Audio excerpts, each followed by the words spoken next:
stay there. Okay. Do do do do do do do do do do do.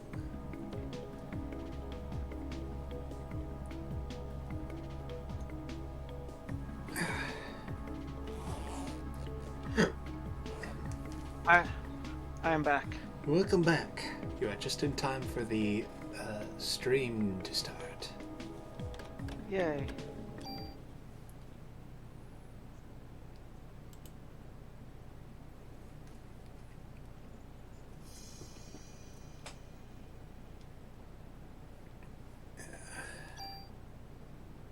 So let's see, continue. Right, we were going to Central Park and there's gonna be the concert and everything and all the people turning into goop. Yep.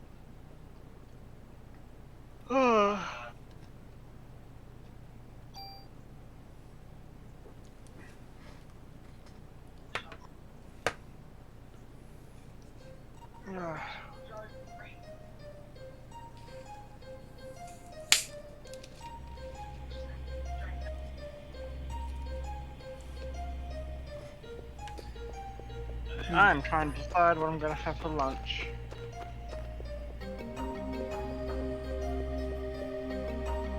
A thing worth considering.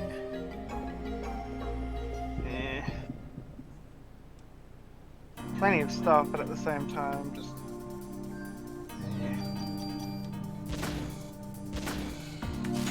Like I kinda want to make myself ham and cheese toasty. Then that's just effort. And an effort is a horrible thing to have to expend. Yeah.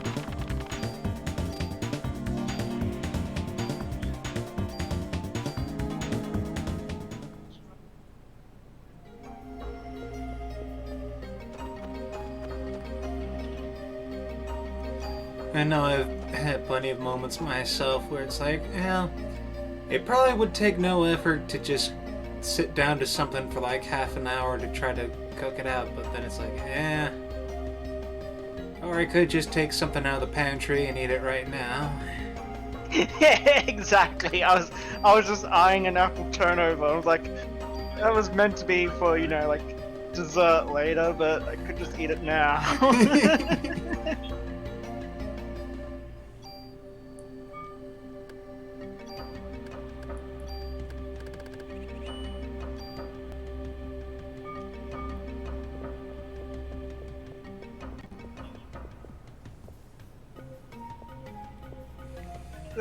That's the moment when you truly become an adult, when you realize that you can just have dessert whenever. Yes.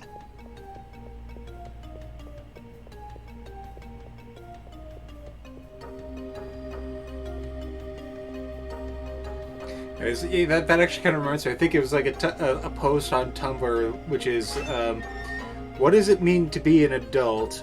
And it's one of those things where it's like, well, it means you can have ice cream whenever you want, but you have to pay for it in some fashion. Whether that's literally getting it or going through the process of, oh, this is going to add to the waistline, or, oh no, there's a reason you're only supposed to have 1 or 2 scoops at a time. Man was not meant to have the entire box. Yeah.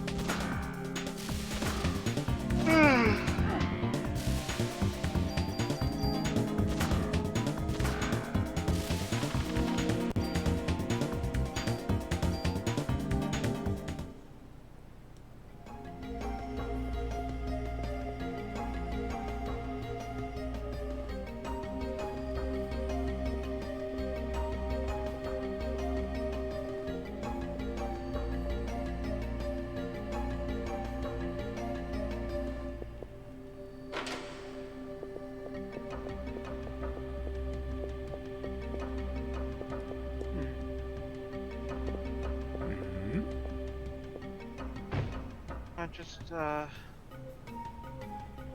what, I will do this instead. See what happens.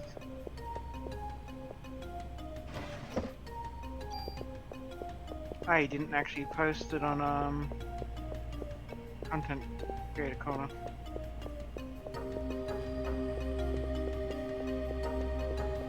What happened? Said, you didn't actually post it on the content creator corner.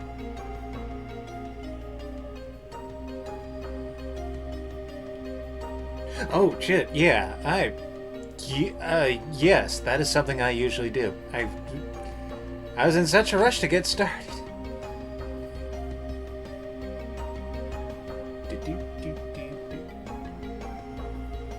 This is like, oh yeah, I do.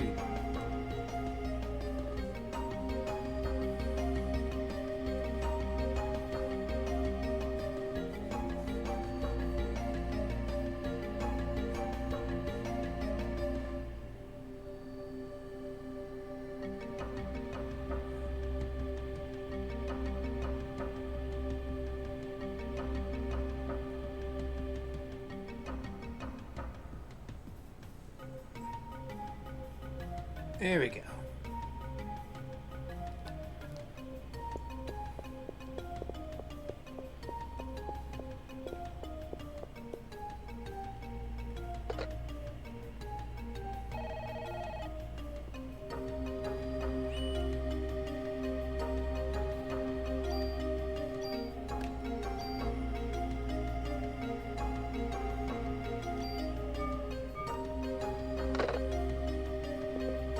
Okay, that is weird. What is?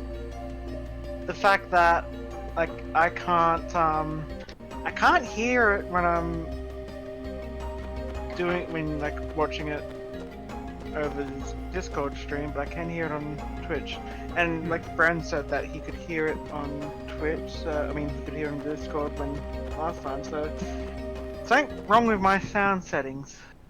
Yeah, that's weird. Like, and you sure that you don't have the volume for the audio assistant turned all the way down or muted, or? Because that's the only thing I can imagine doing it. Yeah, it was the audio assistant. Uh. I thought by turning it up on the actual stream itself would have. Nope.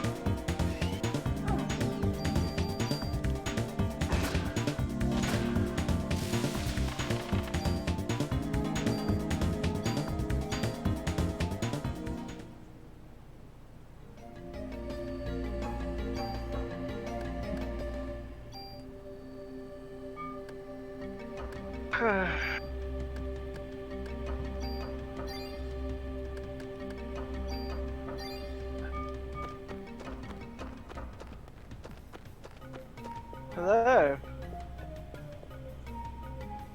And then we had a bread. Indeed. Evening. Afternoon. Morning. Twilight. I guess it is technically morning for you. Yeah, it is past midnight. But I guess that's kind of one of those things as well. Well, how you define the morning? Because I would say morning comes with generally sunrise. Yeah. Yeah.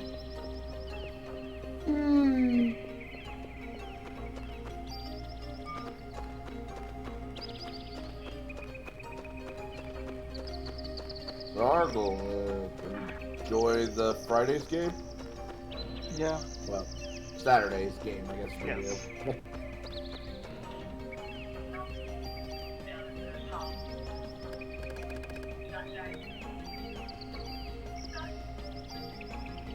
What are you doing, cat?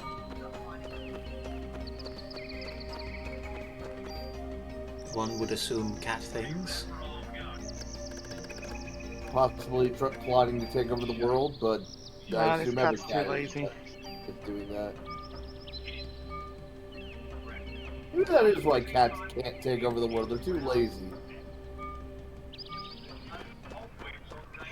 Now, do you want me to fill up your water? I guess it's been... I should probably do that today.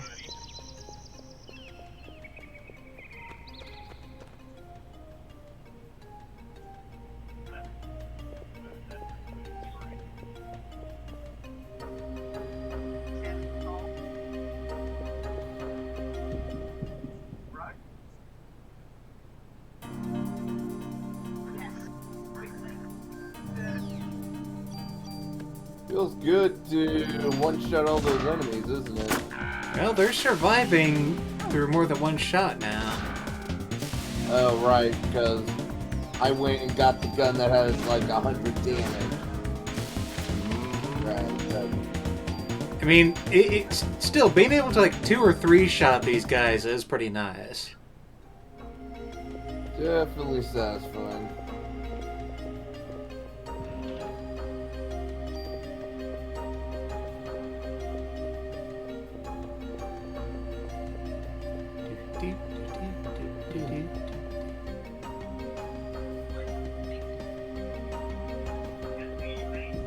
So, earlier I said I recorded another Let's Play that I'm scheduling for ahead. Yes. It's the Mega Man Sprite game. Mega Man Sprite game. You obviously never heard of the Mega Man Sprite comic, though I don't blame you. It's basically... Was that the one that, what's his name? The dude who really likes Rayman. Nitrorad. Well, Yeah. games of Nitrorad, yeah. Yes, I have heard of it, but like, that's one thing. Saying this Mega Man Sprite game, that context. That is a very generic. Yeah, it's because, you know, it's that dumb Mega Man Sprite comic. You know, one where it opens up with him just going, "What?" I recorded it and the Christmas game.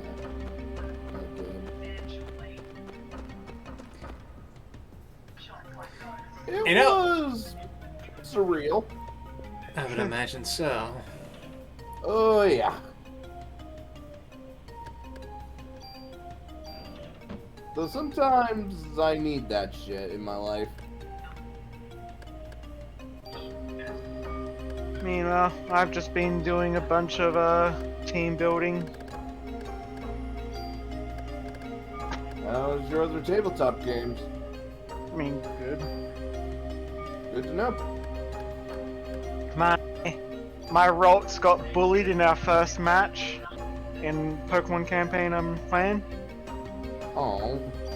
Well, what did it fight? A Scolipede or something? Nah.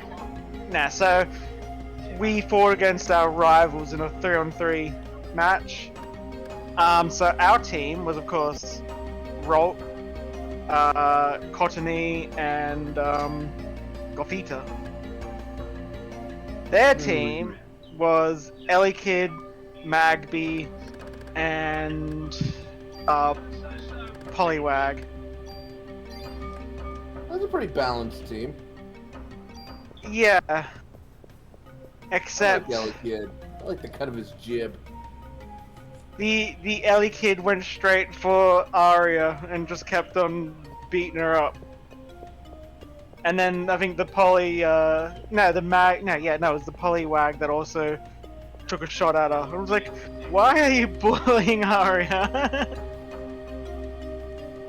Yeah, see, when it comes to me, I tend to try and make sure that everything has a logical thing.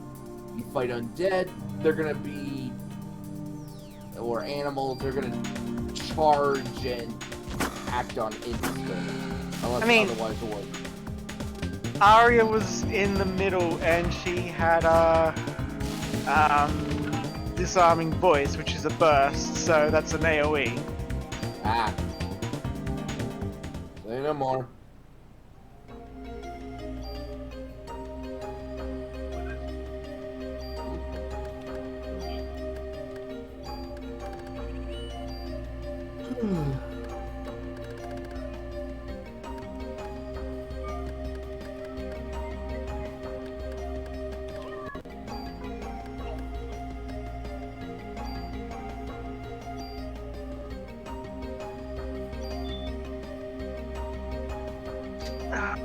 Give you some fresh water now that you're not...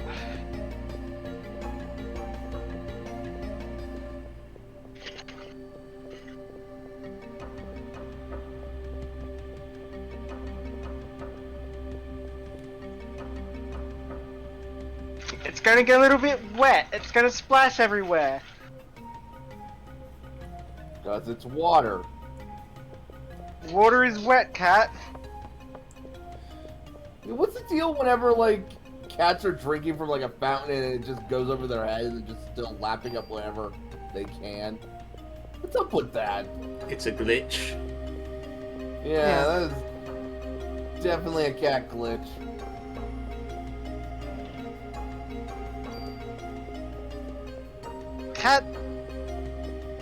Cats are extremely buggy.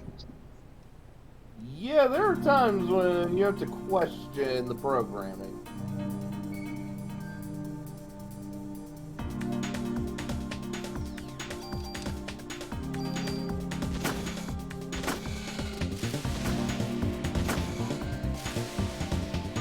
Like, again, some of my favorite, like, gifs and that, like, the cat that has the cheese put on its head and it just crashes.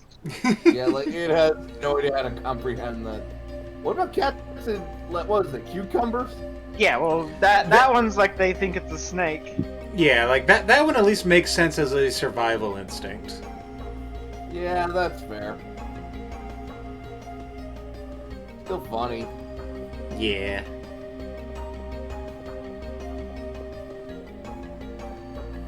Oh, there's the squish the cat. Yep. All you gotta do is squish that cat.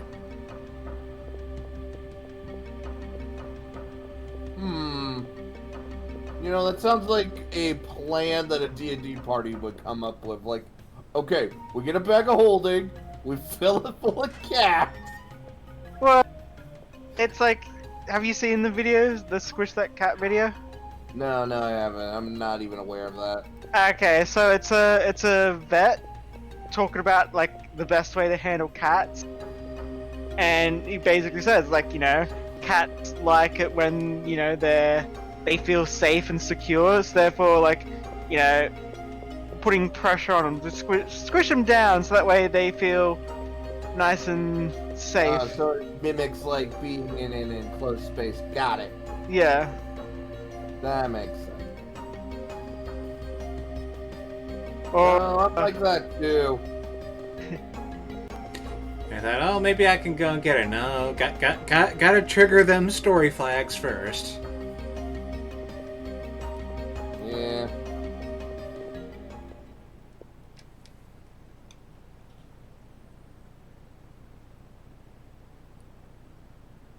do you want? Like, I have to turn this tap on for you, you damn cat. Is this what you want? I gave her fresh water, but I think she wants to drink from an actual running tap. I know there's like some companies that will make like a thing that kind of makes the water run. Mm. Nope. She doesn't know what she wants. I guess we need to take you to the vet for some debugging. Like, maybe there's a firmware update that you're missing.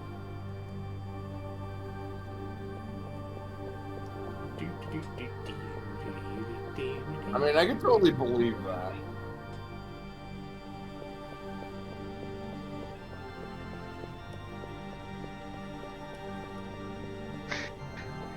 Why are you meowing at me? I haven't done anything. You gotta do the thing. I don't know what the thing is. Well, you gotta do the thing. It doesn't know that you don't know. Or maybe it does know, but it's taunting you. It's a cat. I mean, I can believe either or.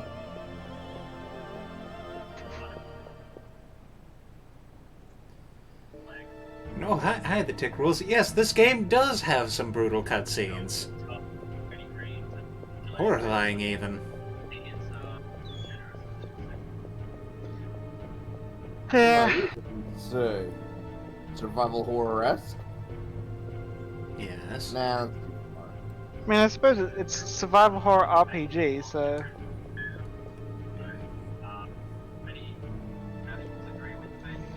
You're hot micing. Yeah, Nan's got the TV on in the background. Well, your Nan's stupid. What? What's that got to do with... I don't know, I just like saying it. It's kind of mean, Bren.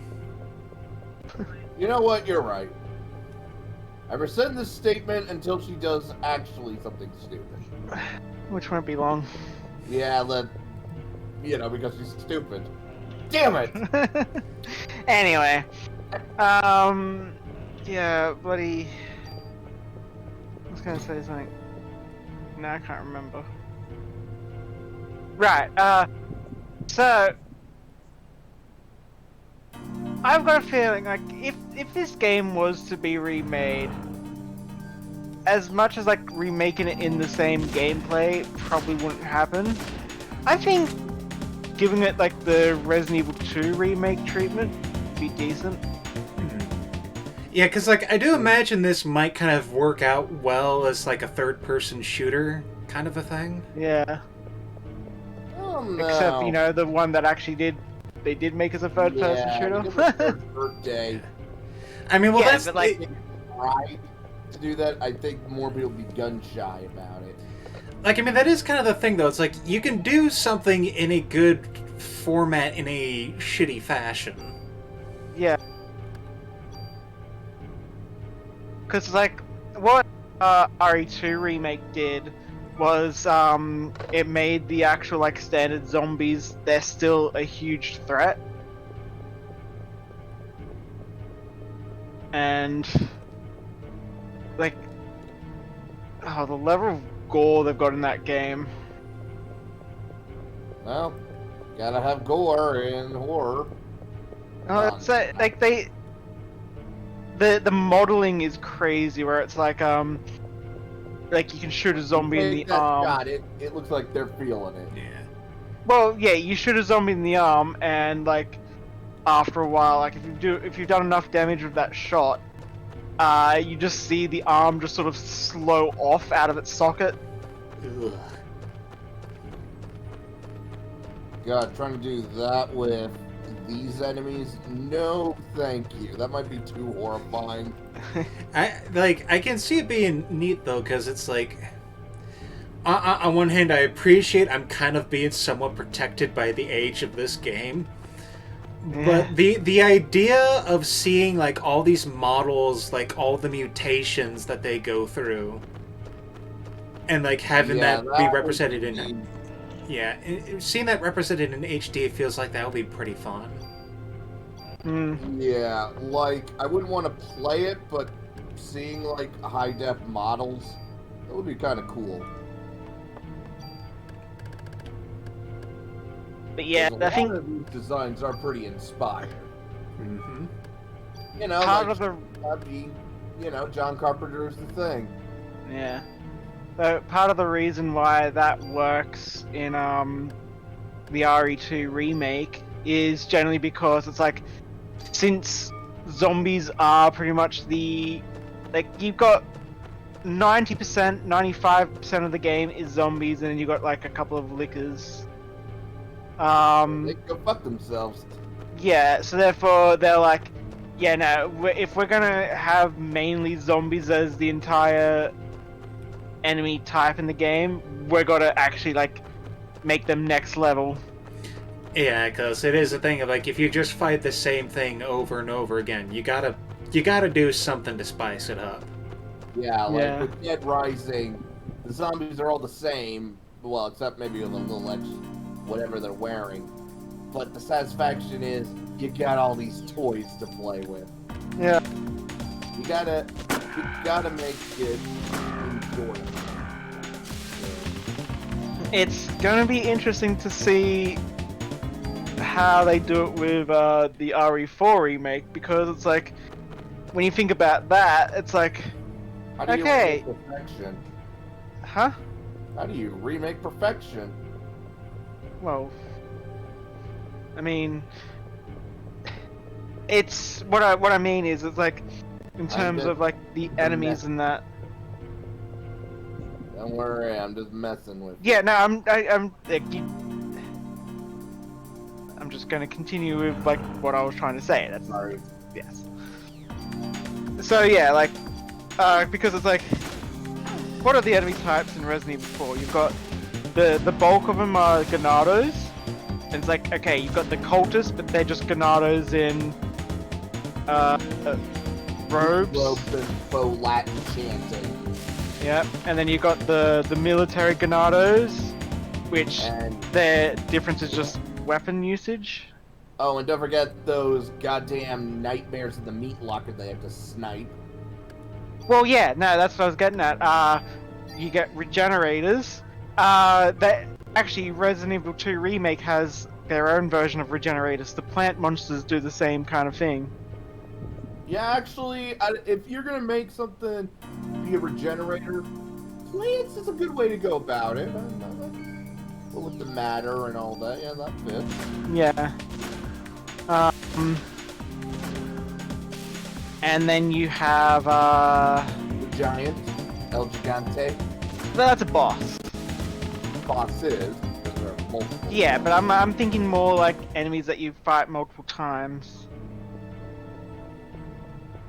And They're- not in a arena type thing. Yeah. So yeah, in terms of like non-boss enemies, there's not really many different types in RE4. And the non-enemies that you can shoot that are human, you probably don't want to do. So it does make me wonder what that one alternative scene where you keep during that shootout and you keep shooting your partner and then he just walks out. No, he shoots you. Yeah. No, doesn't he also walk out? I don't think you can walk out because you're surrounded by zombies at Ganados at that point. Like an Yeah. alternative scene or something? Oh, let me just check. Yeah, you're thinking of Luis, and you're holding down, like, you're being sieged by a bunch of Ganados in a house.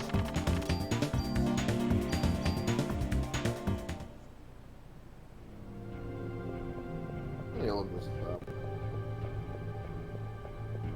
Either I'm misremembering something, or I'm just going crazy. If I'm being honest, it could be both.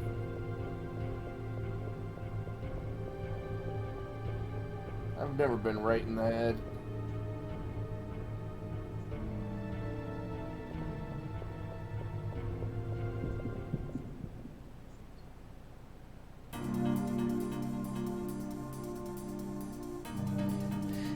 And you know, thinking again on the subject of remaking this, like, I know it almost feels cliche these days to do an open world, but I feel like you could get away with doing like an open world Manhattan as a setting for Parasite Eve. Well, the Evil Within 2 does really good open world stuff.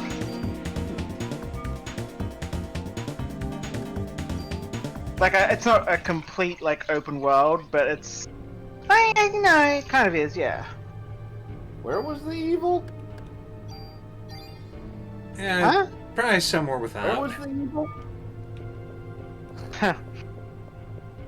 Was it the Evil Within? That's the one I'm thinking of, right? I don't know. I haven't really gotten into too much horror games myself. Yeah, I don't So- usually go into horror unless I'm. I mean, really in that- Evil Within's not exactly horror. I mean, I guess it is. Well, It's survival horror, but it's like... It's like poor man's RE4. No, it's... I wouldn't call it poor man's RE4. I mean, I believe it was actually No, made that's- by the that's what team. it's I like. think it was made by the same team. Yeah, I guess it's the equivalent of, Mom, can we have RE4? We have RE4 at home. RE4 at home. Which, if we're being honest, it's like getting one of those Walmart great value stuff.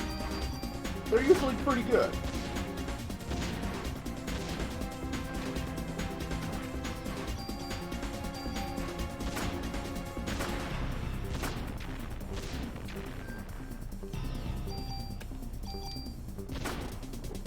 So, I remember... not Doom. Actually, yeah, you think she's see Dune or Tremor? I mean, they're very different. Well, they both have giant worms. Well, I mean, you gotta remember the worms of Dune are like fucking humongous. If I were to say any of these were taken from were ripped from somewhere, it would be Tremors. Okay. Yeah. When did Tremors come out? Like, it was like 1998, I believe. I recently looked at this. Okay. 1990. 90. Oh, that's much older than I expected. Yeah. Yeah, I thought it was like late 80s, like 87. Or earlier than that's earlier than I thought. Like my brain. Okay. Yeah, it was actually released January 19, 1990.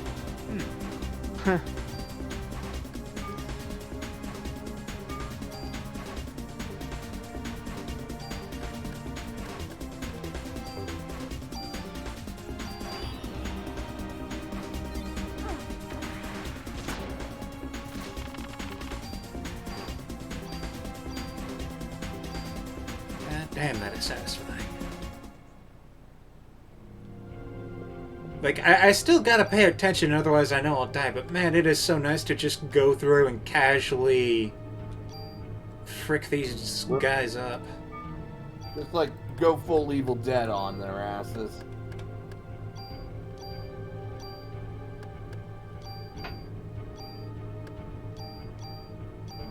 Goddamn Army of Darkness. Okay, now that would be an awesome crossover. Bruce Campbell ends up in this situation, teams with Aya Brea to deal with this. And I'm guessing Bruce Campbell is able to live through that just on the sheer size of his chin. Yeah. Somehow it manages to negate mitochondrial bullshit. Well, how could they affect perfection? Yeah. And if you really wanted to get into it, you could probably say, "Oh, it's something with the Necronomicon. It makes him immune." Yeah, or that something. also too. The whole dimensional travel thing and what wibbly wobbly whatever. Better put him in our Resident Evil. I could see him having fun in Raccoon City. All right, and then we go for a horsey ride. This is like one of the most insane set pieces. Like, out of everything that happens, I feel like this is the most insane. I mean, you literally got a horse on fire, you're fighting with a carriage, and... it's kind of crazy. Yeah.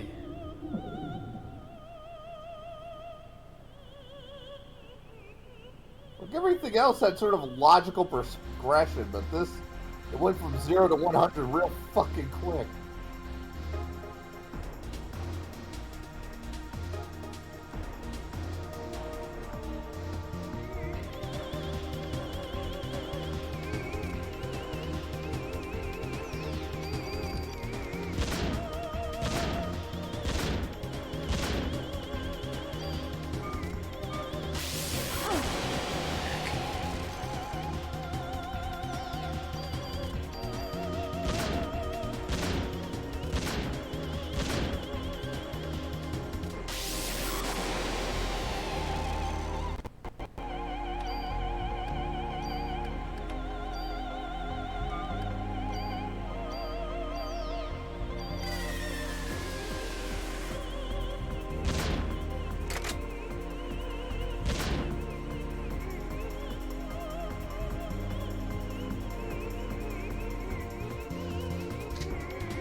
So, I was watching a video earlier about a basically this artist that was looking at, like, talking about Gen 9 Pokemon designs. And he said something that I felt so close to my heart, where he's like, you know, I used to hate like Trubbish and Garbodor. Fell in love with the guy after having to defend it so much. Because he's like, you know, it's an actual Honestly, good design. Yeah, the first time I saw it, I'm with you. I hated it, but now in retrospect, I'm like, no, it's charming. It works. It fits everything. And I mean, if I had to hate on Trubbish and Garbodor, I have to hate on Grimer and Mach, which is probably even lazier. Mm-hmm. Let's be honest. Everything would be so much better if everybody would just collectively agree. Every generation has great designs, but it also always will have their duds. I mean, yeah, it's like you gotta think they make something like 100 Pokemon for each generation. At least 10% is just gonna be garbage. Sometimes literally, sometimes figuratively. And sometimes those designs are clearly stepping stones. Like one of my new favorite Pokemon. I won't give a name just because I know it might. But basically, its first evolution, I'm like, nah, I don't really like it. Well, it's not first evolution; it's base form. I'm like, nah, don't like it. It's second form. I'm like, yeah, still kind of misses the mark a bit. But then once it hits that full evolution, I'm like, yes, this is a design. Could you send me a picture? I don't mind being spoiled, but I know Andrew might. Well, I'm eating at the moment. Okay. You'll have to be left in suspense, Bren. Damn you, suspension! And it's it's better like being expelled. it's like the same with Quackleval. I was like, at first I was like, nah, I don't like Quaxley. But then I saw the evolutions and I'm like, actually, still don't like it. And then I saw the evolutions in game and I'm like, okay, yes. And that really is the thing that makes it different sometimes. Is like there are some visuals that work better or worse when they're a still versus being something in motion. Yep. I think the best representation of that is Hisuian Quilava. I mean, not Quilava, Typhlosion. A lot of people, when they first saw Hisuian Typhlosion, they're like, wow, this design is shit. And then once you see it in game with like the purple flames and everything, and then it's just like, okay. Yeah, to be honest, Typhlosion takes terrible pictures. Mm. No, I'm sorry, it does terrible animation because it doesn't have the flames on. When it's just like the sprite or the still shot when it has like the flames on its back, it's awesome. I kind of appreciate Hisuian Typhlosion and still, but then again, I guess I just kind of dig the just kind of a dude in a hoodie smoking a blunt kind of feel that he kind of gives off. Yes. Under Swap Papyrus energy intensifies. Yeah, under Swap Papyrus is the sands, and he's addicted to sugary stuff. Like instead of ketchup, he's drinking honey. Oh, and he's also smoking. Fair enough. But yeah, like another video where the YouTuber who they at least claim to have an idea of art, and yet I'm like, how do you have any knowledge of art and you don't understand this basic concept? Which me and non-artists understand. They're like, oh, you know, Pokemon aren't as vibrant anymore in their 3D forms. Ever since they've gone from Sprite, they've lost their vibrancy. And I'm like, you do realize that when you're putting something into a 3D environment, you need to tone things down because you've also got shading and lighting and the environment in itself to consider. You don't want something that stands out so much that they don't look like they're a part of the environment. And that is a good point. I mean, it is a good point that, yeah, the vibrancy went down, but it's one of those concessions that, yeah, it's a concession that we have to live. And it's like, I think even that, those, like, there's all kinds of general considerations for art design, and, like, it isn't just a matter of the monster design. It's about everything inside of the game itself, like the environments that you wind up putting them in. Mm-hmm. Do that. Because, like, Scarlet and Violet is a very... not quite pastel, but it has kind of more of a lighter tint to it. Mm. It's like sometimes I feel like maybe it's just because of the opening, like the splash screen when you first start the game up, but almost like watercolor.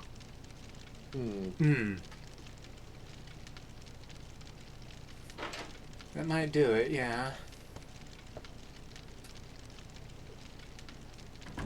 Because it is a thing, even that it's like, if you look at... even when you say, oh, you want something that looks like it was made from some, like, actual art medium, there are so many ways you can portray something that uses colors in different ways. Like, even if you want to say, oh, I want this to have a painterly art style, there are so many ways that you can do a painting. Like watercolor, you can have something that looks like it was done with, like, thick oil paints. And that's the thing where it's like, it's not even just color, it's about the feel, the texture of the world that it's in. Yeah,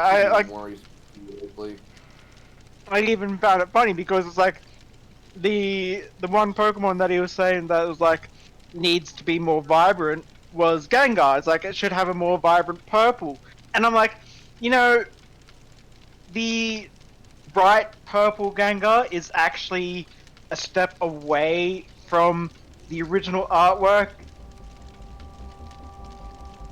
Well, you know, like Sugimori didn't exactly make it bright purple. Yeah, he did kind of have this, like, a slightly washed out watercolor kind of style to Gen 1 and 2.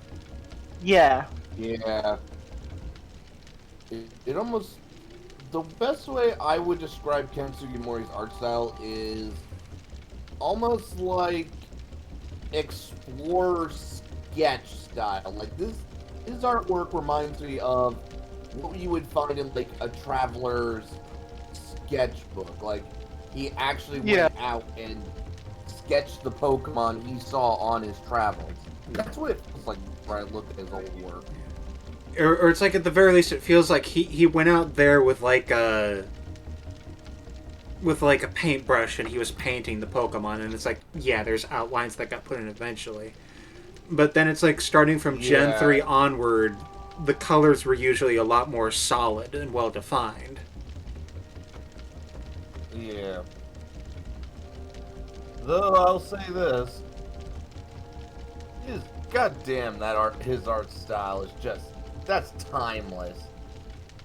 He even makes some of the dud Pokemon look awesome. At the same time, he kind of has like, it's the way that he draws like the kid characters, the iconic trainers like Red. They do kind of look a bit chonky. I can agree with that. He's better at drawing creatures than people. Yeah.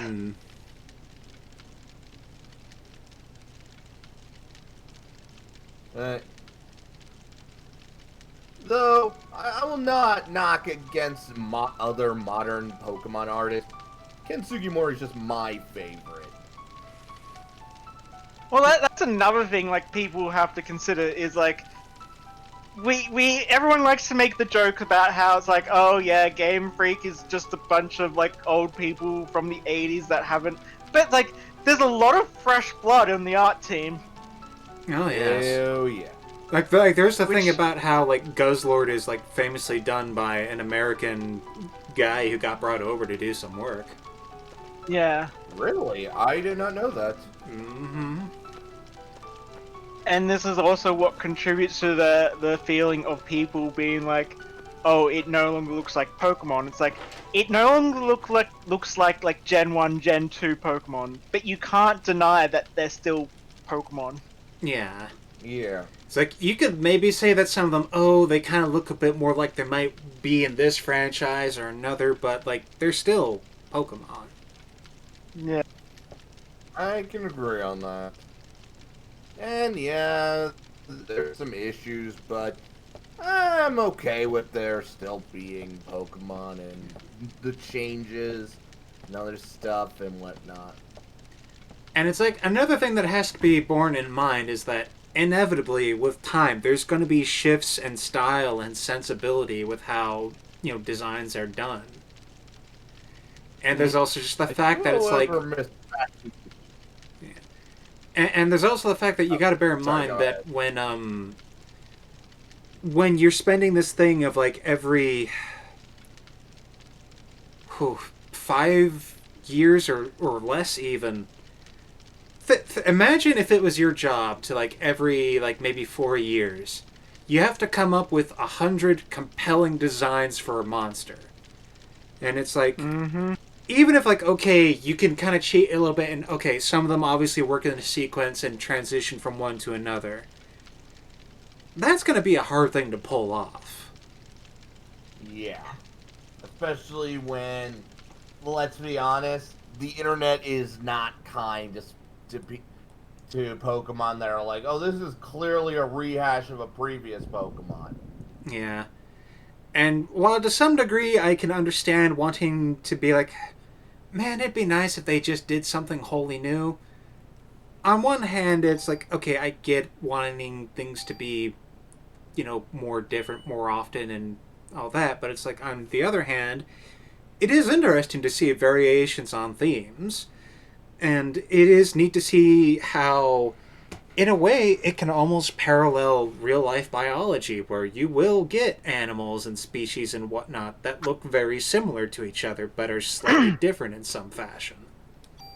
Yeah. Oh, so I recently discovered this. Like, I discovered now. Well, it was discovered, and semantics. I recently found this animal that doesn't look like an animal. It's a fish where the front half of its head is completely translucent. Yeah, oh my god, that thing is weird to look at. Yeah, I it looks like don't know like what a that weird. is. I need a picture. Yeah. Oh, Yes, you do.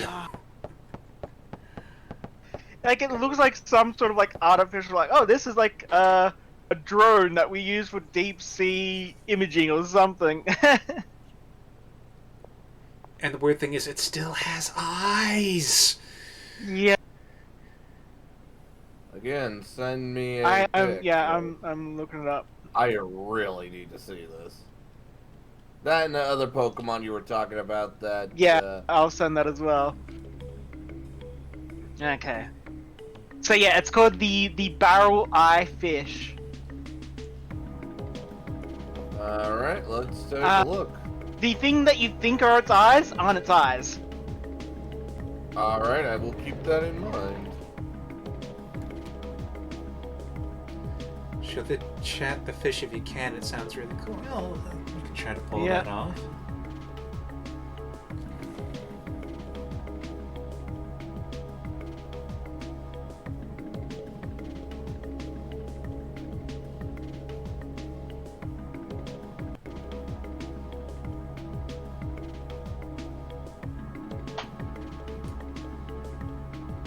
I posted in the chat. Okay. I don't see it in chat. Yeah, it's okay. I'm in the stream chat. Oh. I'm gonna send me a link personally because I'm not in that. Well, you should be. Because I'm here. Thank you for that, Argle.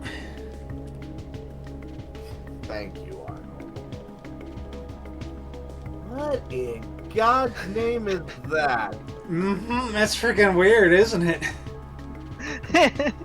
Jeez, and I thought like the cephalopod at the bottom of the sea that looks like a chew toy was weird.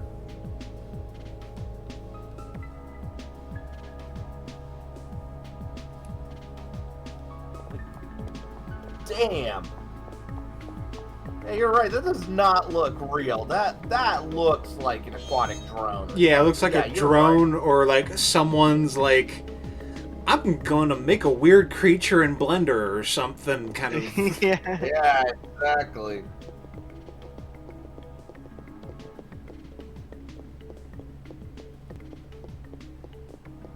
Yeah. She is. People have been loving her. Yes. Yeah. She's a gremlin. Yeah, that expression is hand over all your poke yen or else. Yeah, she totally would mug me.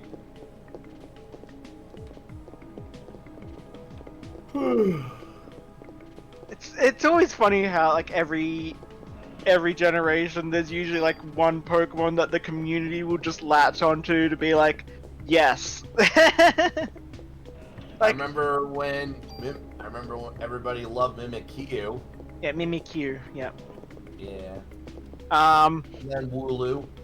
Yeah. No, okay. So not always one Pokemon like last gen. Like yeah, Wooloo. And of course you also had Hatterene, because everyone was just like this Pokemon that just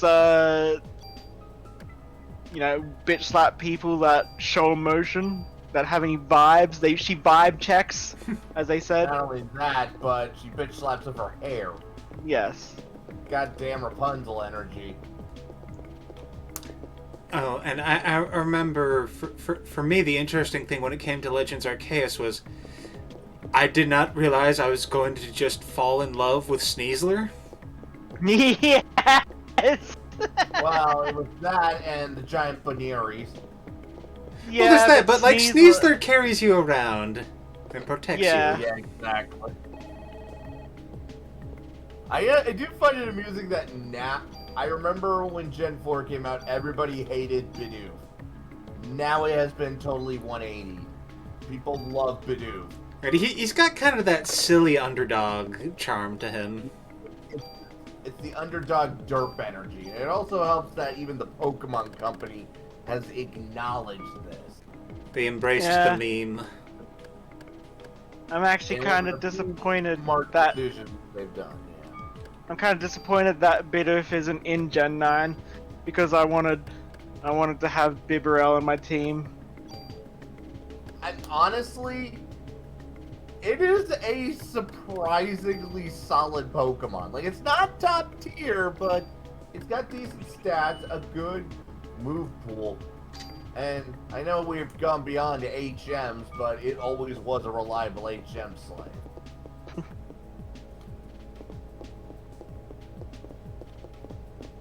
And I mean, it's like, Simple is such, like, it's, two of its abilities, Simple and, Moody, are both strong in their own right. Like, Moody is actually banned in, Smogon competitive, but that's just because... it has the ability to just go out of control.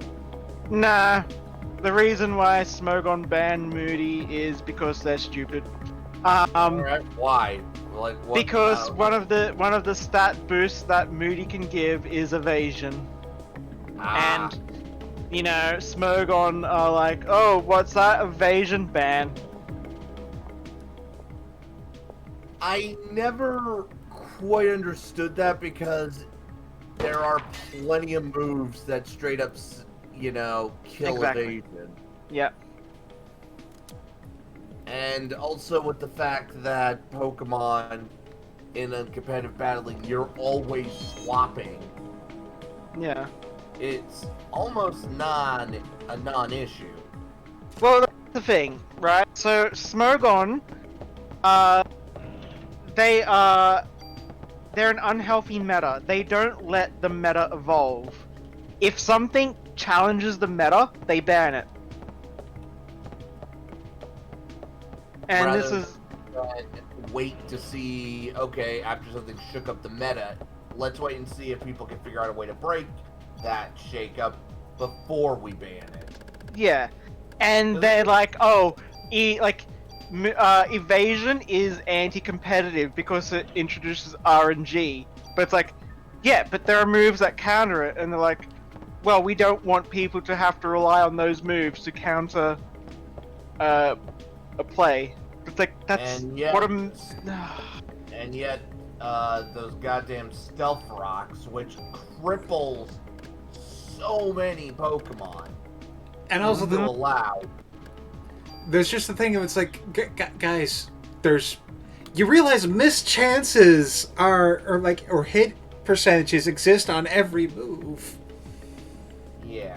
Well, except for 100% hit moves, but Unless you're one of those crazies who plays in the Gen 1 circuit. well, it's also just the fact that whenever they look at a Pokemon, they do what at least in like tabletop we call white room maths, white room theory, where they're like they look at a Pokemon in a void, and then they'll be like, oh well, you know, this is a trash Pokemon because this other Pokemon in the same void is better. It's like, yeah, but that's why you have team building. If Pokemon A is going to be beaten by Pokemon B, then you bring in Pokemon C to beat Pokemon B. Because what I'm hearing is you're getting almost the equivalent of let's assume a spherical cow. Just Yeah. Yeah. It almost feels no different than talking about like a D&D party. A character on its own might be better than other characters, but working together as a team, suddenly the matchup and shifts are different. Mm-hmm. Yeah. It's one of those... The whole white room, testing and all that makes sense in theory. The problem is that for a competitive game like this, you can only get so far with theory crafting. Yeah, at least because it is a game, it is like the math is, obviously repeatable. But yeah, I was like, there are YouTubers that have made their career on showing off meta teams where it's like one person, sweeps an OU team with like a freaking like a Bibarel. Yeah, with just I made this guy rage quit type videos where a little exaggerated, but the point still stands is that there are ways to break meta through clever maneuvers and stuff. Although I will say, may God help us all if Shit Ninja shows up in this generation. I saw what happens. Terra Electric Shit Ninja with a balloon means you can never touch it. Yep. That is disgusting. Yeah. But goddamn, that is hilarious. God, now I'm just thinking not even without the terrestrialization. Just the thought of a Shedinja with a few balloons attached to it. Where's your god now? I see no one up here except God. Yes, God.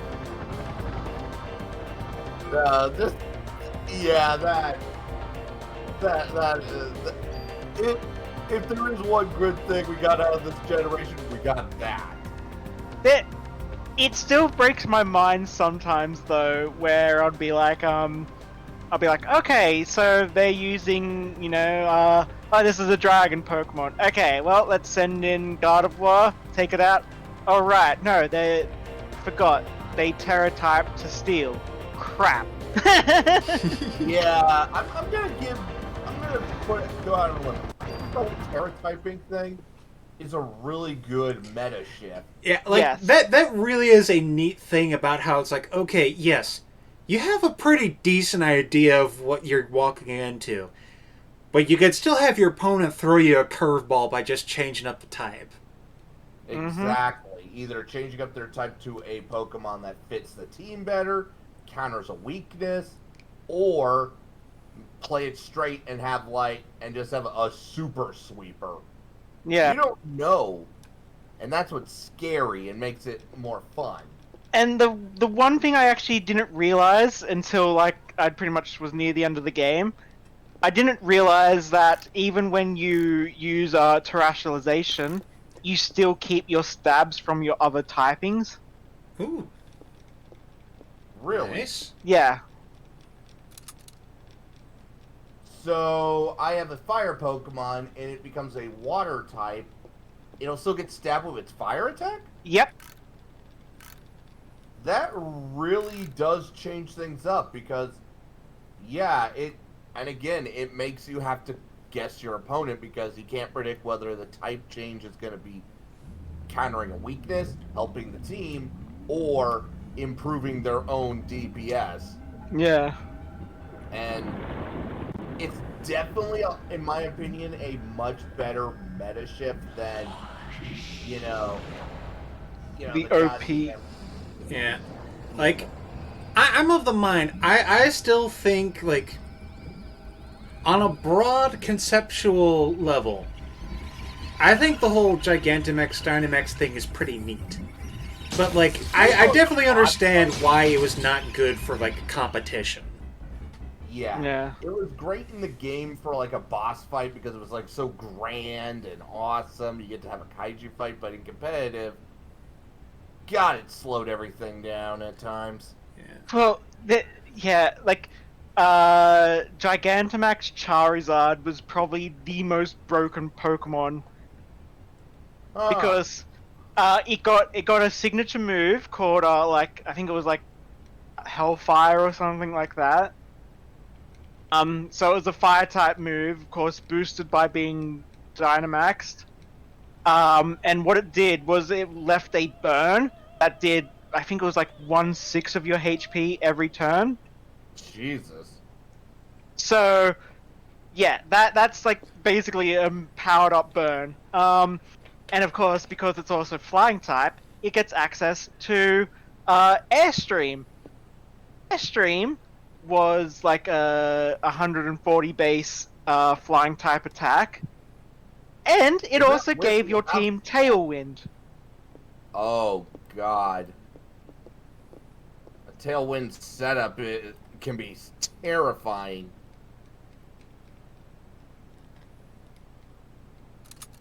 I'm not that familiar with, the pros, but I've been, every time I played like randoms, I've been murdered by Tailwinds before. That is scary when a suddenly slow Pokemon comes out and suddenly dynamic entries your guy.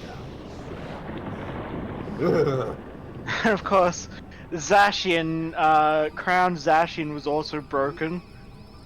A Steel Fairy type with a 170 base attack, and the actual move, Behemoth Blade, I think was like 110 power.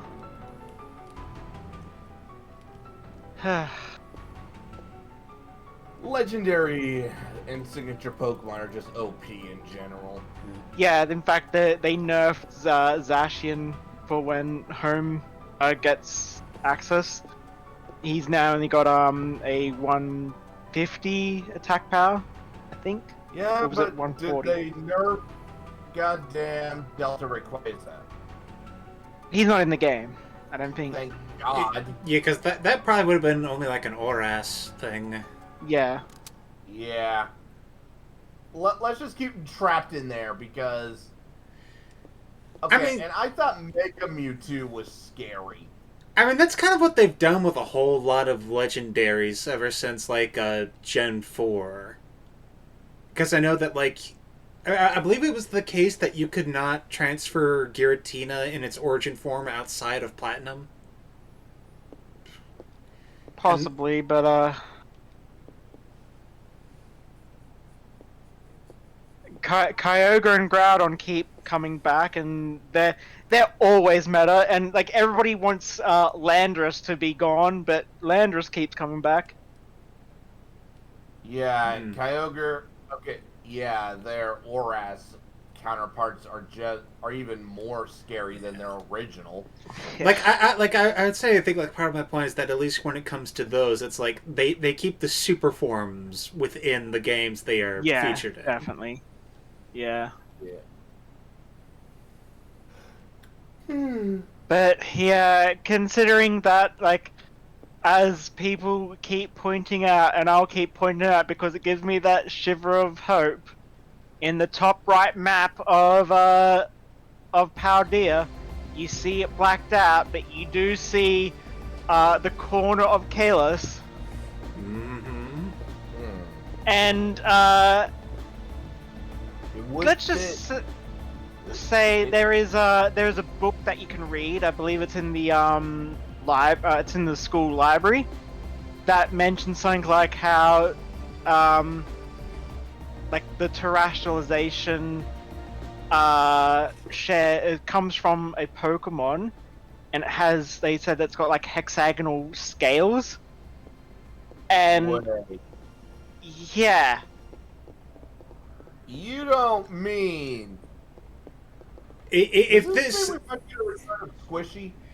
this leads to either a Legend Zygarde or like DLC for that involves Zygarde, or even just like, I dare not hope that we will ever actually get Pokemon Z, but like, oh my god, if we could actually. Zygarde needs more than just a cameo in the games that it's been in. Yes. We need a return of Squishy. Yeah. Maybe also Bonnie can get her T-Rex friend. Actually, I would love to see that. Like, okay, we get to the academy, and Bonnie shows up as a student, and she's riding on that T-Rex.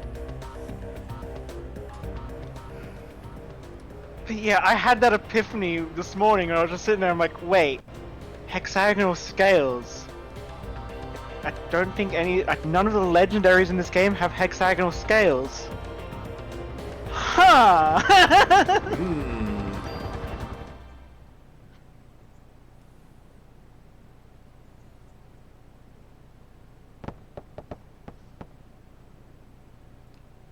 And like, the other thing that people bring up is like how in Legends Arceus, data mining did find all the megas in the game.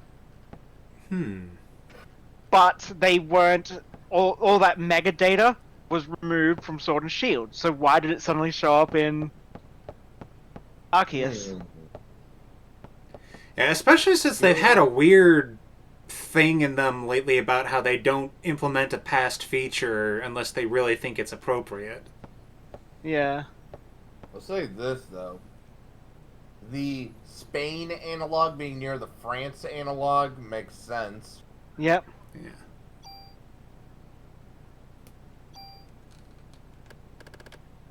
Who knows? Maybe we might eventually get a current world map. I feel like they would hesitate to do that with anything except confirmed regions, just because that keeps their creative lanes true, open. Yeah.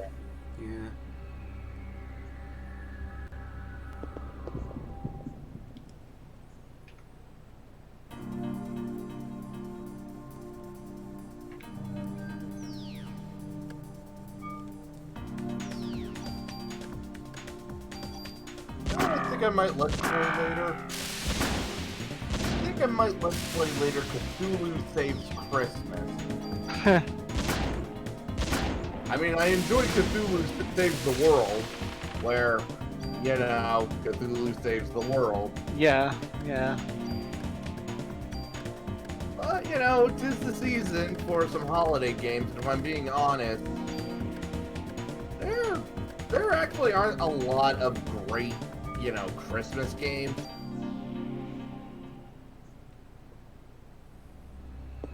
And, you know, because usually you have to, like, die hard it. Like, people will say, oh, Parasite Eve is a Christmas game because it takes place around Christmas. But I'm like, okay, technically, but we could do better, right? Yeah. I mean, I think part of that has to do with the fact that it's very hard to do a Christmas anything. And, like, okay, it has to be, like, good and filled with heart without feeling, like, kitschy and cloyingly just saccharine with its atmosphere. The Christmas games, I can sort of be like, yeah, this feels like a real good Christmas game.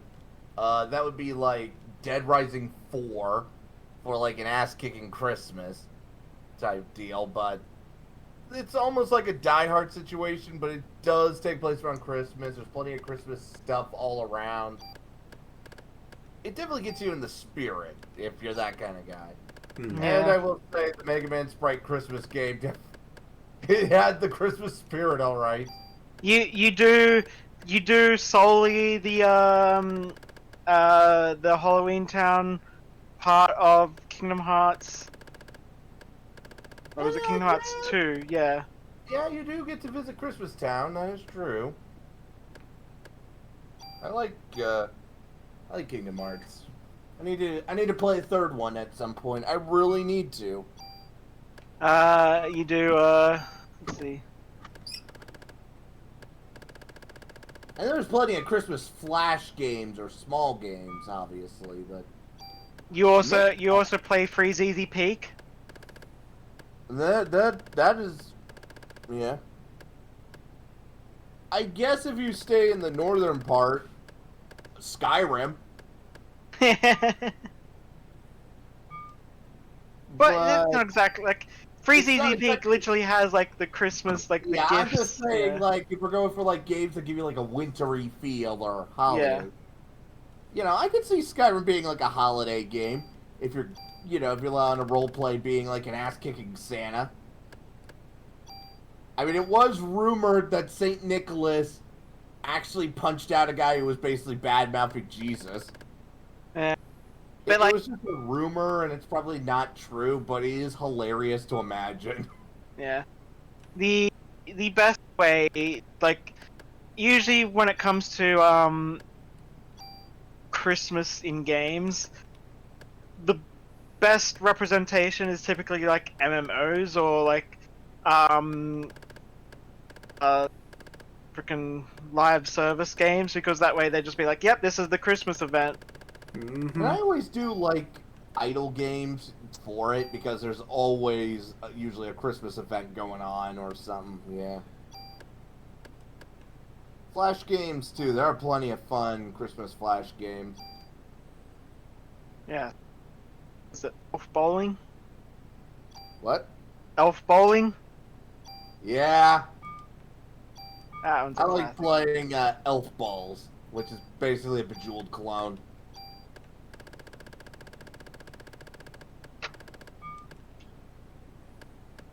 Christmas effing worms.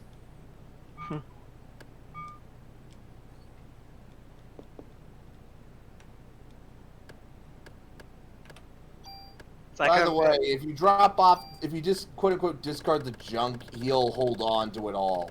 You don't have to store it in there. Yeah. Also, I would like to remind you that the charms literally do not do anything. People actually data mine that, and they don't do a thing. I am still holding on to it. Though I will say, there is the last one he does give you, you cannot actually remove, and you want to know why? It's actually supposed to be a placeholder item, because at the end of the game, you know where you have like his gun and he throws you that ammo? That's the slot for the ammo. Hmm. So you can't accidentally fill yourself up and be unable to put it in. Fair enough. Yeah, just a little fun fact there. You know, that's one of the things I still find funny is how, like, I think it was, I'm not sure if it was like a complete decade, but it was people eventually realized that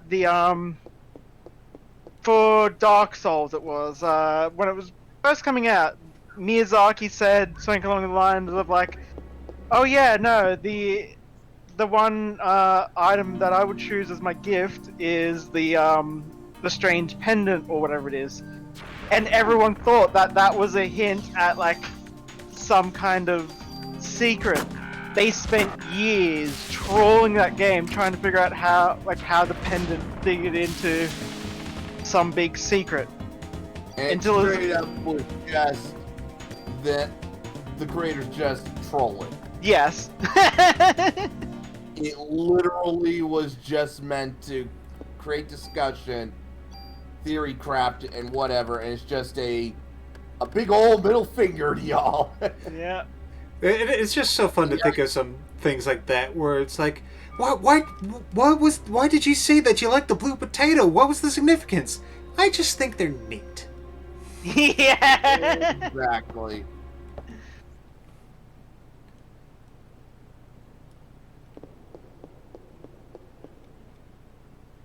Hey, I think you're being dissed, Argle. What? Yeah, check general chat. I think you're being called out. Let's see, general. Here we go. Yeah. Yeah, I think he's calling you out. Look, get a look at this loser who can't imagine an apple in his head. Yeah, I forgot I invited Gnome to this server. How would you forget? You literally summoned... Oh my god, you summoned a fake creature in here. You idiot! It's the equivalent of, you know that meme about the wizard who can't find his shotgun, so he just conjures up a bunch of shotguns? Yeah. It's the equivalent of Wait, that. what? You know, it's the wizard who's like, I can't find my shotgun. Where is it? Oh, it doesn't matter. I'll just conjure up a bunch more shotguns. Wizards don't know the difference between right and wrong. I need to find that. Oh, I found it! Oh my god! That is hilarious! Yes. Don't worry, I know how to counter this Gnome. Shotgun.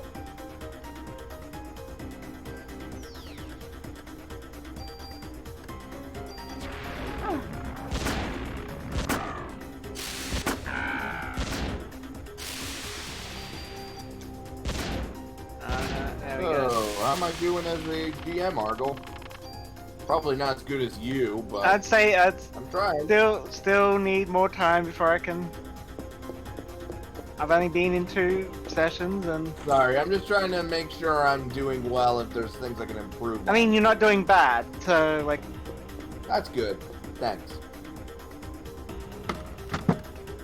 Yeah, because I'm new to this, that's why I'm asking after every one, so I know I can improve myself. So, apologies if I'm bugging you about that.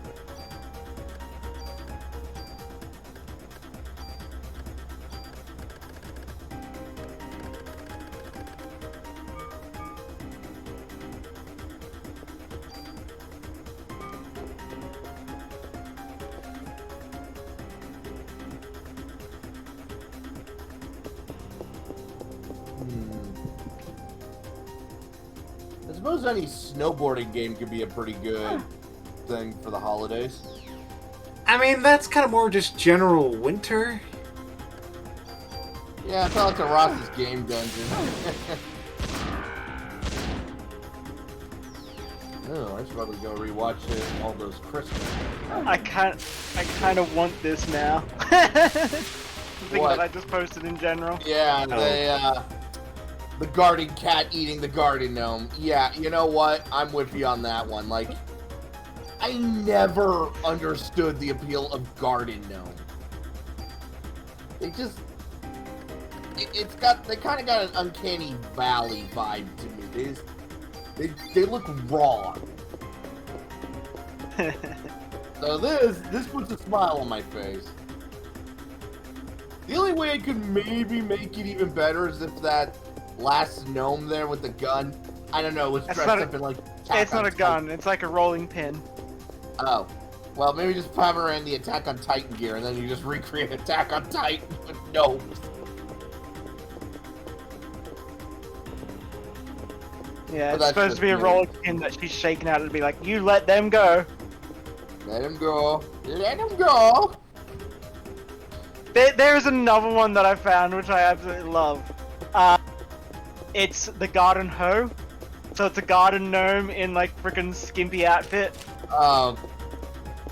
God, that sounds cursed. Alright, well, put it in. You already opened it up. You might as well finish.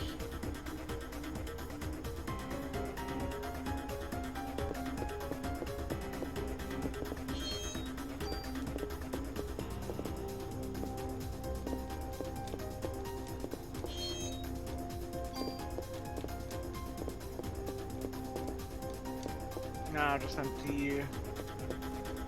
Since... Oh wait, I can't find it. There it is. That's right, it's also got a bloody a stripper pole. Oh, God, this is gonna be even more cursed.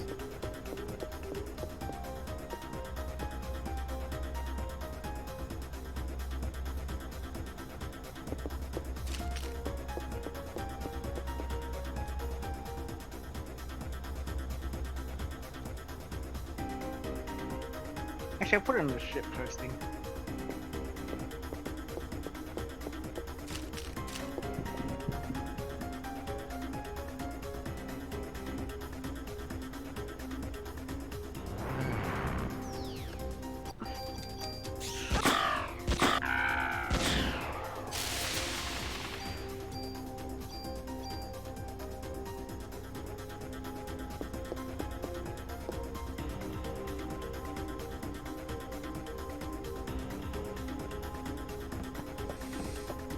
There you go, post it on the ship posting.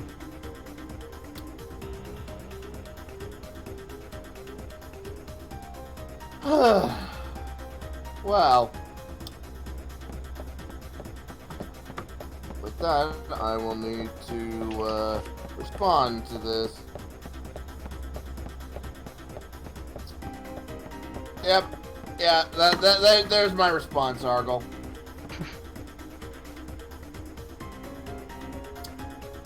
Yeah, this is gonna be in my nightmares tonight. This is gonna be in my fucking no nightmares. body shaming. No, I'm not doing that. I'm just saying it's gonna be part of my nightmares. You know, my usual nightmares of being in my underwear, giving out a presentation. It's gonna be right there with all my, you know, other nightmare figures. You know, they're kind of there, all there to mock me. It's not that bad. For a minute there, I thought, like, when you went, oh, I was like, I looked at the screen because I thought you might have, like, died. I was like, how? No, I'm significantly overpowered for that to happen by this point. I mean, there's always that aspect where you think that you're so overpowered that you just let your guard down and get sucker punched. That can happen, yeah. Yeah. Well, okay. In the main game, I'm not having that problem. In the Chrysler building, yeah. Okay, I basically went and farmed the 300 junk I needed to get basically the super awesome machine gun. However, even so, I was basically a glass cannon. I could hit everybody fast and hard, But if I got hit, well, that didn't go so well. The best way I found to farm was going up and down the bottom stairs, thieving the crows with the werewolf fight down there, and then after I steal the junk, run away. Because the encounters, you lose the percentage chance for an encounter every time you have one in a spot.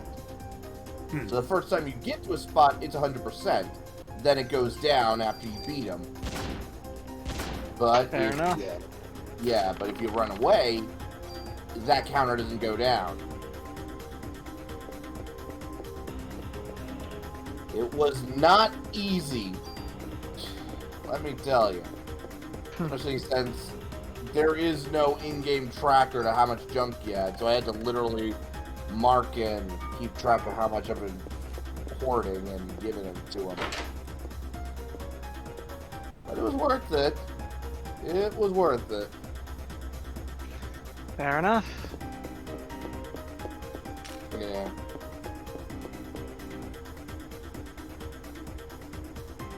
Anyway, I am getting really sleepy. So, I'm gonna have to bid y'all adieu. Yep. Yeah. Good night, dude. Great chat, and good luck, and hopefully tomorrow's game will go really well. Yep. Not only Oh, your yeah. game, but my game, because, well, we're gonna be dealing with something pretty big and bad tomorrow. Not sure if I've told you yet, but Bright Ops isn't going to be in anymore. Oh. Why?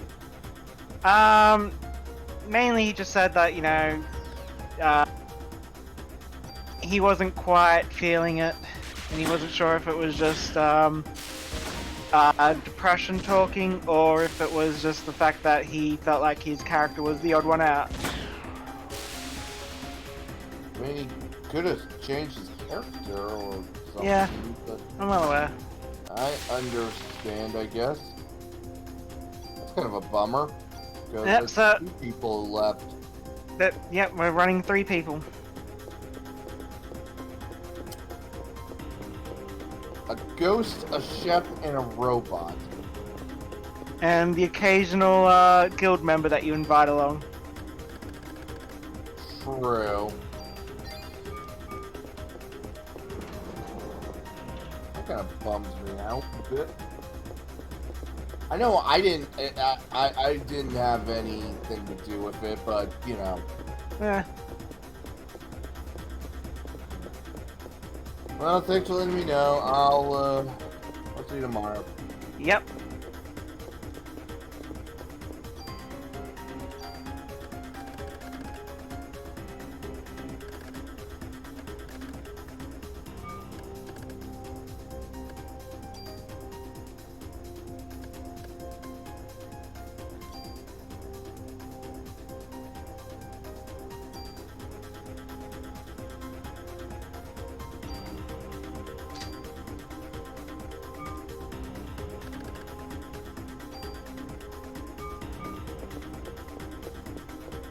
Okay, there we go.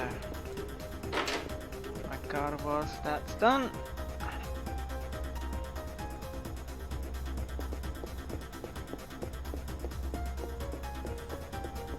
Well, speaking of God of War, you mentioned you were in a PTU game. What exactly is the premise in that, if you don't mind me asking?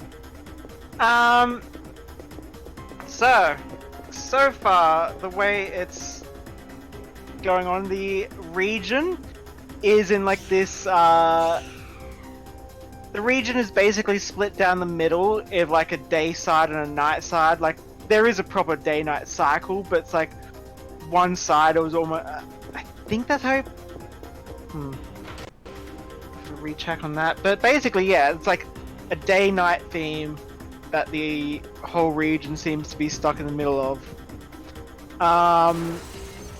And we're doing like, it's normal Pokemon's like, oh, we're gonna go on our league journey, but the professor that was like welcoming us to our Pokemon adventure and whatnot was talking about like one of the great artifacts of the region, and he went to present it, and it's gone missing. So now tracking that down. We'll probably run into the evil team that stole it, because you know, Pokemon. But yeah, it's more meant to be again like that classic. Yeah, we're just on our league journey. We're just going to be the ones in the position that end up running into the evil team all the time. Yeah, that's Pokemon. Yeah. I'm a little bit disappointed that he's not doing anything that's, you know, exactly groundbreaking in terms of the Pokemon formula. Yeah, because, I mean, that is kind of the thing sometimes, is like, sometimes just a basic thing done well is nice, but I totally get wanting something with some spice to it.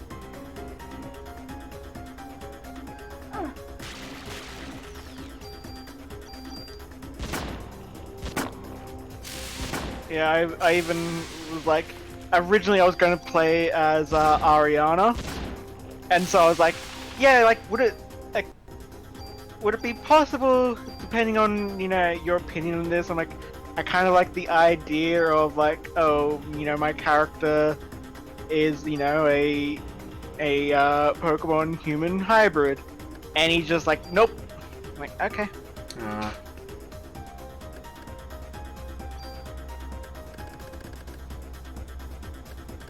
That kind of is sort of a sub genre on its own that I guess you kind of need to find the group for.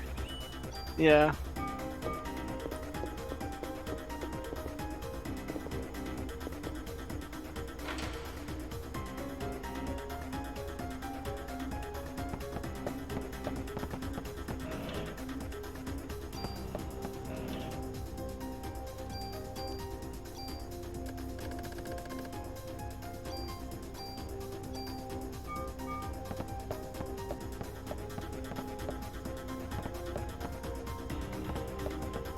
But he, the GM, is potentially letting me use Gardance, my Fakemon. Nice. The evolution that bridges the gap between Gallade and Gardevoir.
Okay.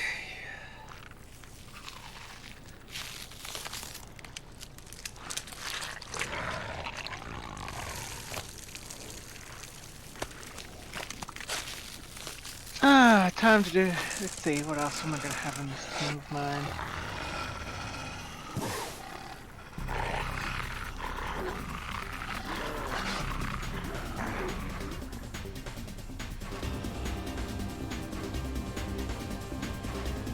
But yeah, for PTU campaign, I'm actually thinking of like, since I'm gone with like Argol as a like a dancer, I'm like, I might end up having like a dancing themed team. Could be neat.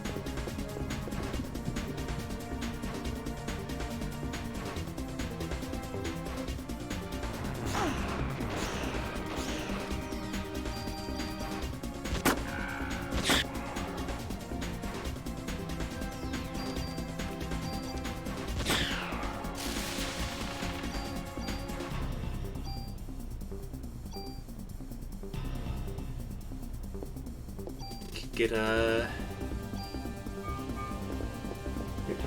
is Oricorio the one bird? Yeah.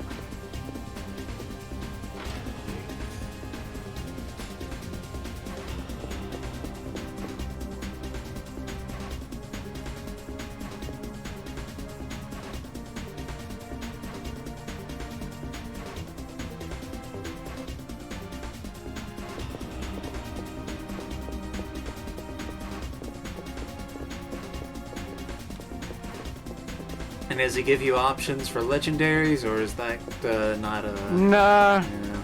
Nah. He basically straight up said no legendaries, and I'm like, god damn it. And I can kind of get not wanting to put legendaries in players' hands, but no, that would have been nice to have, especially since like I would guess the one form of Meloetta would have been a shoo-in for dance. Yeah, exactly. I will say that is one thing I appreciated about the first Pokemon campaign you ran for me and Bren was the oh yeah, go ahead. What's a shiny you'd like and what's a legendary you'd like? Yeah. Like, oh yeah, that was awesome. Especially since I got to have my pretty pink crystal princess. Yeah. Because it's like, as I sort of explained, I think I was talking to Showa about it the other day. I was like, I've always been that kind of person where I've always had like GMs say no to my ideas, like character concepts and whatnot. Mm-hmm. So I hate doing that to others.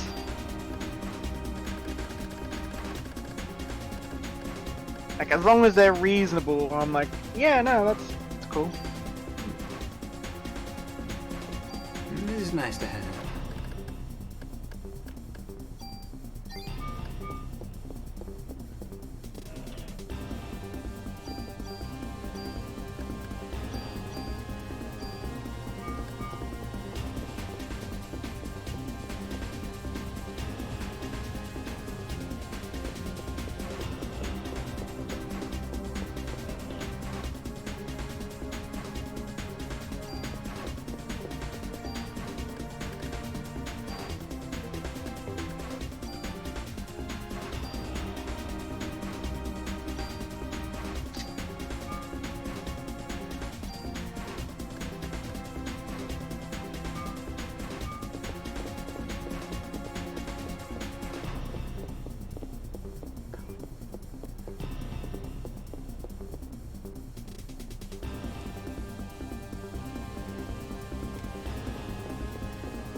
Hmm. Hmm.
Where do I get a pixie plate?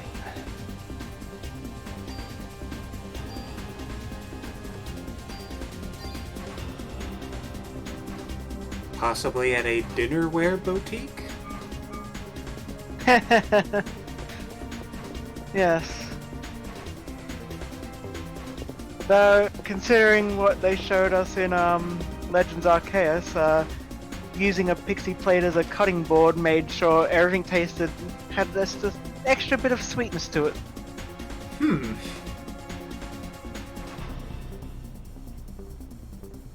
Which makes me wonder if like the fire plate could just be used as like a freaking stovetop. Yeah.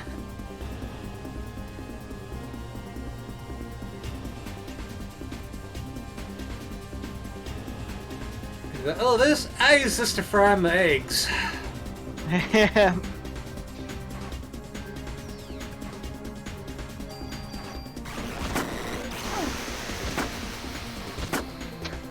the the aqua plate or water plate or whatever they call it is always wet. Yeah. Ooh, you can use your ice plate to chill your drinks. Yes.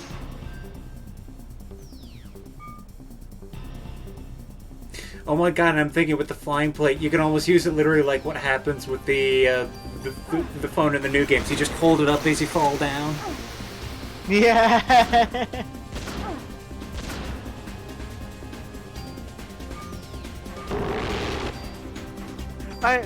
I still think they should give players the option of like, well, not even just option. Like, you have a Rotom.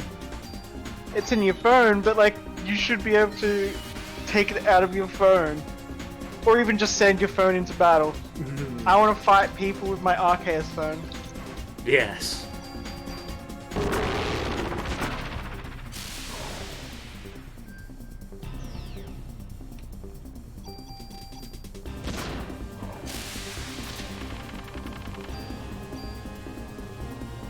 It's just always funny to me how in the anime as well, it's like so many people just have Rotom phones, and you know, they actually speak, they talk, it's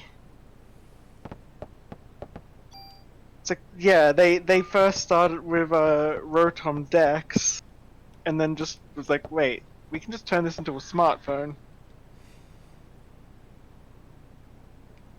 Like Team Rocket's Rotom is very lazy. So it's always like, oh, can you look this up? Do I have to?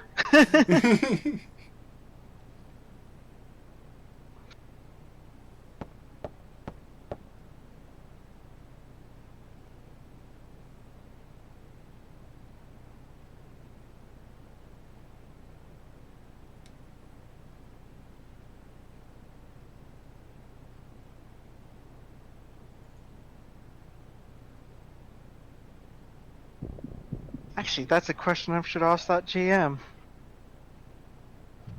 If we all got a Pokedex, I'm wondering if it's going to be a Rotom phone. We never actually. As soon as we basically got the Pokedex, it's like, okay, session's over. And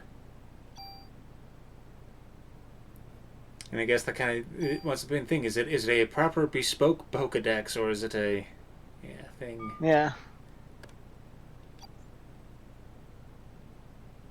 And that is kind of a weird thing of like thinking about how to approach that, because on one hand it does feel kind of modern that like, okay, yeah, everything just gets stuffed into one smart device, but on the other hand, there's a part of me that thinks, okay, something that is able to accurately identify a Pokemon and bring up all kinds of other prompts and all that feels like it should be its own expensive device. Yeah. Because like, on one hand, it's like, okay, yeah, just the phones and Pokemon are that advanced that they have cameras and sensors and whatnot that are that good, but it's like, on the other hand, it makes me think about how it's like, oh, like we have like, scientific equipment that's like, very expensive by consumer electronic standards, but that's because it's proper scientific equipment. Yeah, but Rotom go brr. Yes.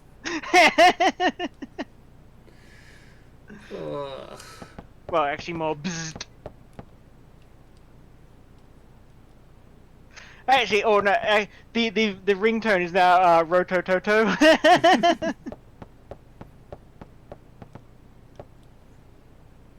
And of course, the other example of a smartphone we've had in Pokemon was literally a hotline straight to God.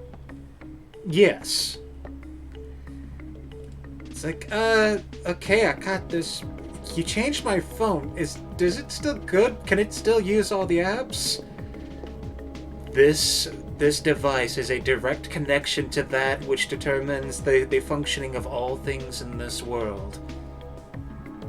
Okay, yes, but can I play Flappy Bird? Can I check my chatter? Yes, you can still do those things.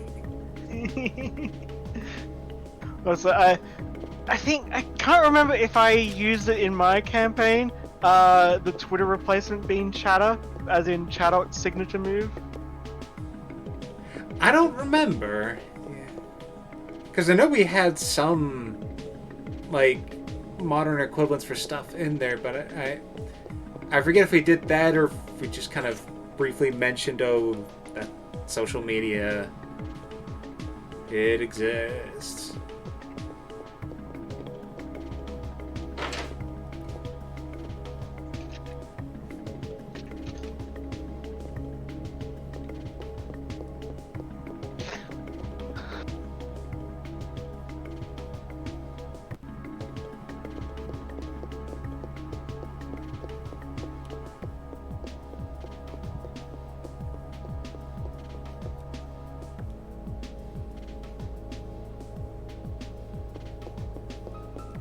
The one thing I always find weird, every generation, there's always the one professor that's like, oh yes, I'm the one that made the Pokedex. I'm like, you can't all have made the Pokedex.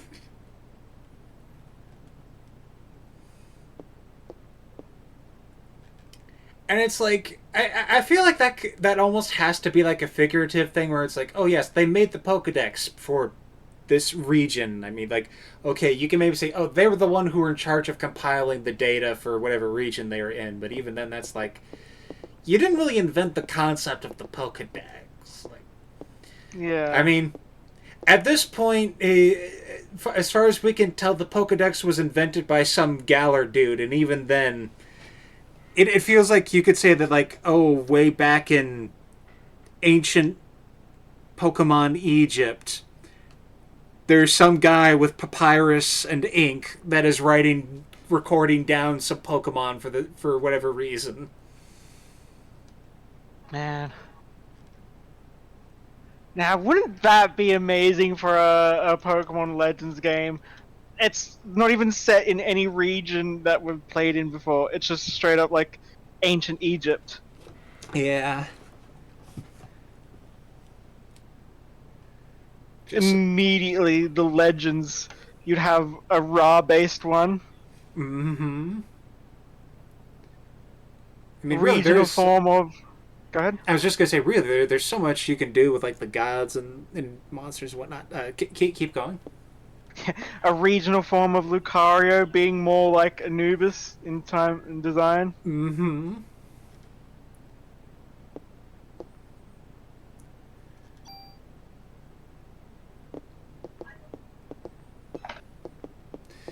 Yeah, because I imagine him, having more of a black motif, and then Gold Anubis. bands. Yeah, gold bands, and Anubis judged those who were entering the underworld, right? Yeah. Yeah. So I would think a ghost type. Yeah, maybe like you could either go like ghost fighting, or maybe because it is the whole like idea of judging the underworld and that, like it could just be straight up ghost dark. Mm-hmm.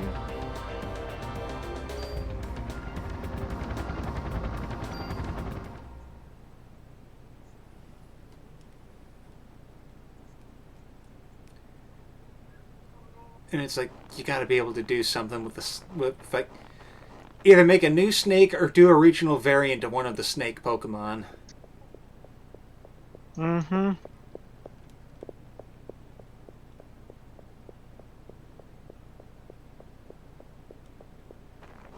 And of course, there would be no doubt if there is like a gimmick in terms of like Mega Evolution, Dynamax, or whatever. Cofagrigus would get a special gimmick form. Oh yeah.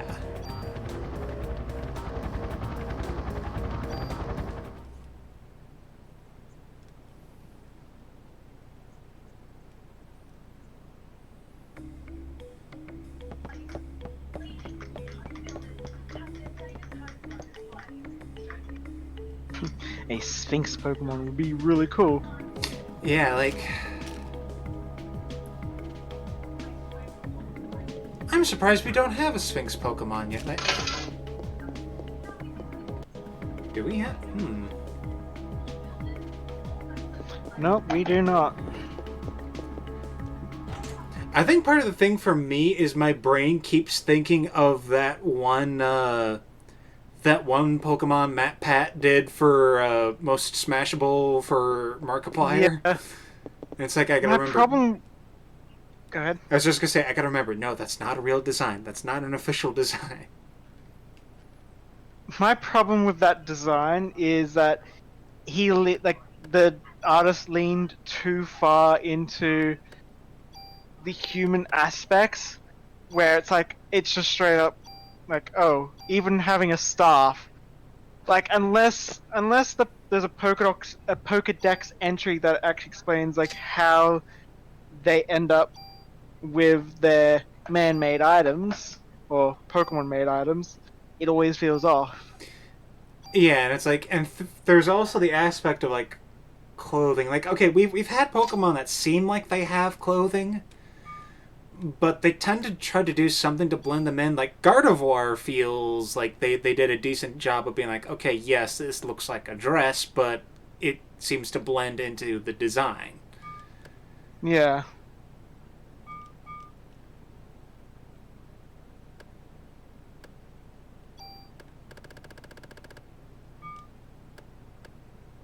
I think a perfect thing they should have done for Sock and Throw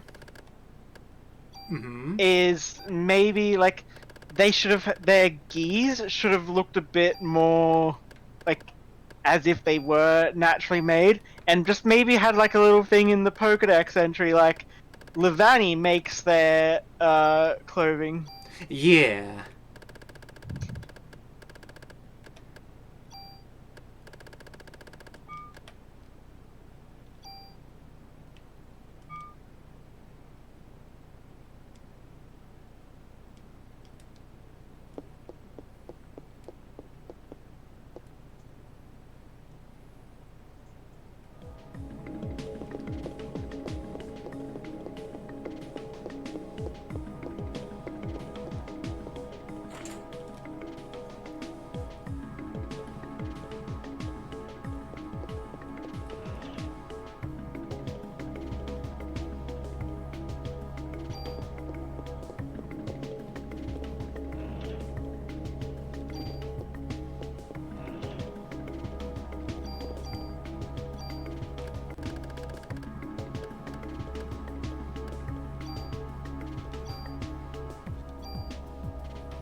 it to the hospital, save, and call that a stream. Yeah, sounds good.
All right.